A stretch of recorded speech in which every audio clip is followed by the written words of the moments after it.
it's Shar, and I was going to give you a December 26th behind the scene update. I can't even share with you the awakening and enlightenment that this entire process has brought to me. And as I just recently started speaking up, I had a surgery done earlier this month and was on bed rest, and after the fog of the anesthesia and stuff cleared out of my body, laying there in bed, it became really clear to me how beautiful this experience is and exactly what I have been trusted with, and that there was actually some advice that had been given early on that I need to not listen to, and some of that was to be quiet and not speak up. And what I now know as bad advice, I understand that it was given to me under the advice of my attorney, who is looking out for my better legal needs. But as the process has gone on, what I've learned is that through the court process, nothing that has happened between me and this gentleman is admitted into the court at all. None of it will be. None of it's allowed to come into place. The jury's not going to know of my experience, the threats, anything that I'm releasing to you, every impact that he's had on my life. The jury won't know about any of this. They're only going to specifically deal with the charge of me sending an image to a minor. And even at that, I'm not even sure what, because we still haven't been provided the DA's proof. So it became clear to me on if that's not going to be able to be in the court system, then why am I being quiet about the abuse? Because it can't be used against me if they're not going to let it in.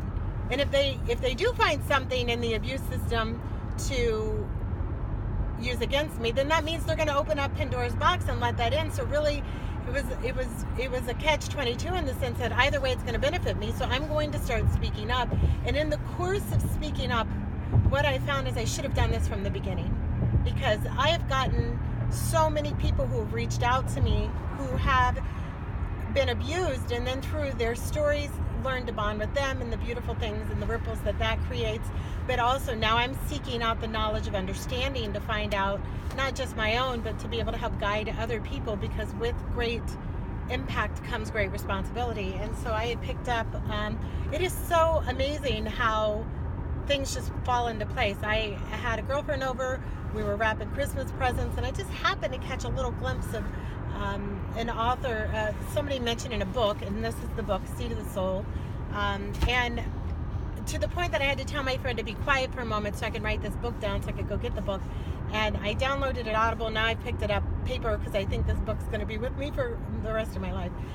But it all helps now make sense that even when I look back on how I'm launching or sharing this information of becoming loud, I really have no bad feelings or malintent against my abuser at all. We are on two different journeys, and the only thing that we're truly in control of is how we respond to the journey. And he is being tested in different ways, and I'm not even sure what his walk entails. And I am being tested in different ways, and it's just what I do with my walk and how I use it to benefit the world that I will be judged on and also rewarded for. So I know that this book came into my life just at the perfect time, because as I'm sharing these videos, what I don't want to do is I don't want to create this witch hunt against this person, because the person, the detail is insignificant. The lesson is what needs to be learned, and the lesson is this, is that at any given time in life, we're either going through something, getting ready to go through something, or we just came out of something. That's the cycle of life. That doesn't ever stop. It never stops. And some people can get caught up on the same cycle, and it happens over and over and over and over and over and over and over, and they wonder why, and it's because they're not mastering it. And so until they master it or they figure it out, they're going to be continuing to re-experience the same test, if you will, until they get it. Because as they get it, there's a benefit that actually benefits the whole world, the human beings as a whole, that person got that. And so when I say that we're all connected, you have to know that I truly know that and mean that. And it's beautiful how we're all connected, we're all powerful, we're all connected. Now go love somebody, because it is through love that change happens. It's the true long-term change happens. It's not through fight or war. A lot of damage happens that way. And so I do not intend or want any harm or badness to come to the abuser of my story, because he's on a totally different journey and a different platform. And my intent for him is to send him love and hope, and intend that he get in tune with his own power, so that he could see the impact he could have in this world also. So court case is actually, with my delay of the trial, it is this Friday. Today is Monday. And so this Friday I'll have my pre-trial. And, you know, there's something in my gut that's never gone through this before, but I know how to listen to my gut. And it was my gut that told me to start releasing the domestic abuse videos, because what I'm feeling is that the DA doesn't even know about the abuse aspect. And if they did, perhaps this would be different, perhaps not, I don't know.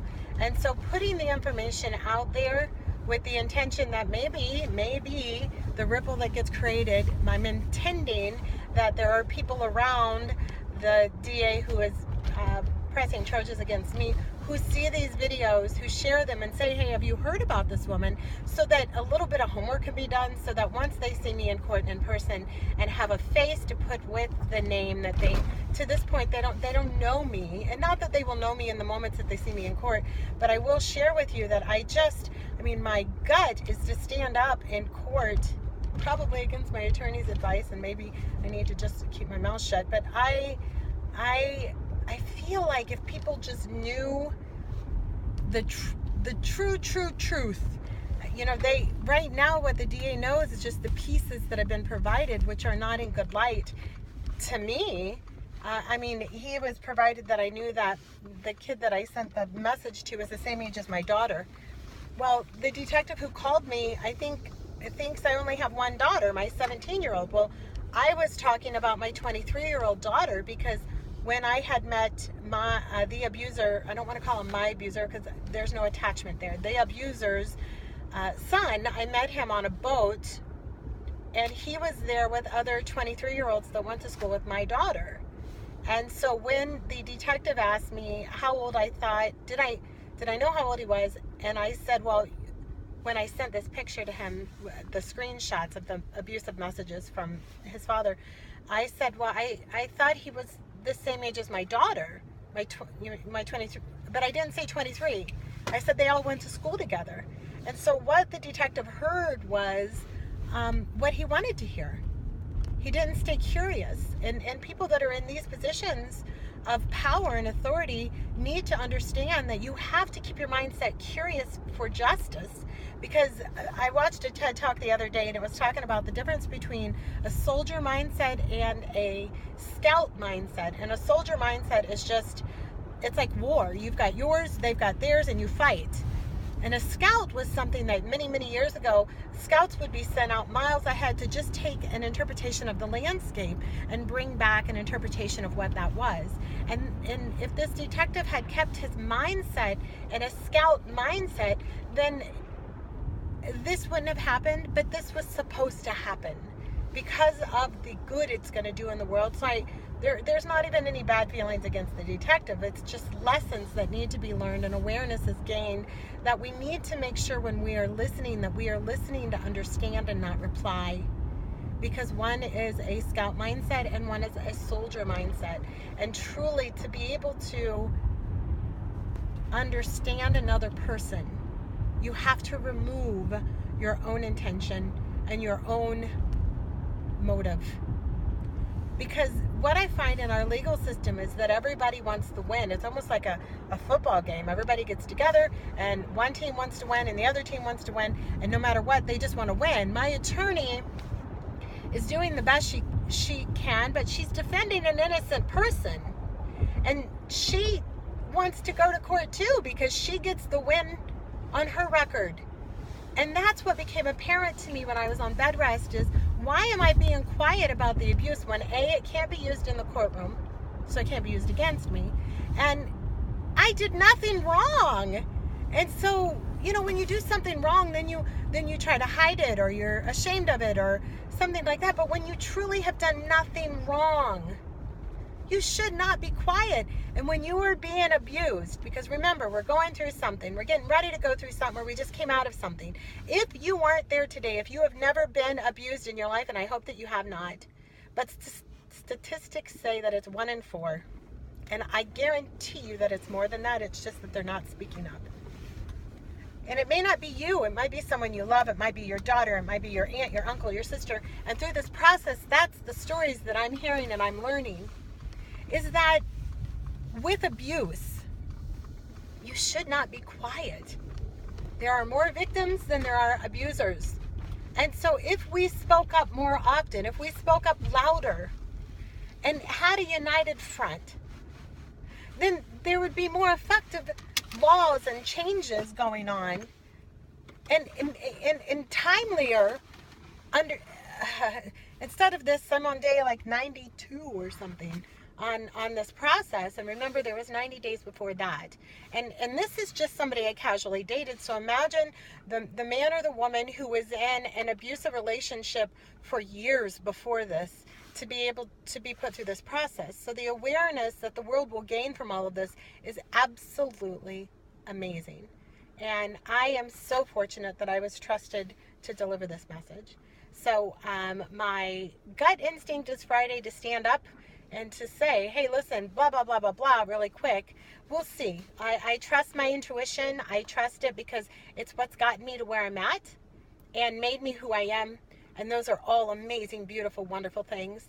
And I am excited to share this with you, and I'll continue to document this journey. Hope that you had a fantastic Christmas. I know I did, and caught a movie that just, right now my brain is like a sponge, and it's just seems like everywhere I go, my eyes are seeing things and hearing things and getting fed things that help me gain just a larger understanding of how powerful I really am. So thank you so much for watching, and I can't wait to give you the next update. Bye.